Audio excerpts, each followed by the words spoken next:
নিজেরই কাস্টমাইজড করা শাড়ি, অর্গানজাস কাস্টমাইজ শাড়ি, তার সাথে একটা সিম্পল শাল যেটাকে আমি গর্জাস করলাম।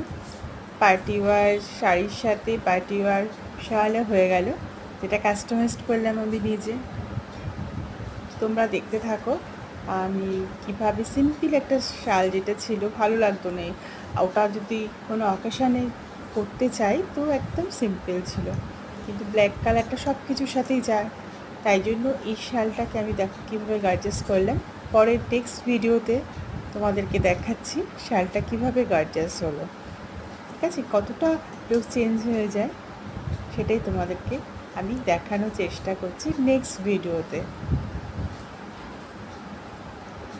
জাস্ট একেবারেই সিম্পল শালটা গর্জাস হয়ে যাবে, যে কোনো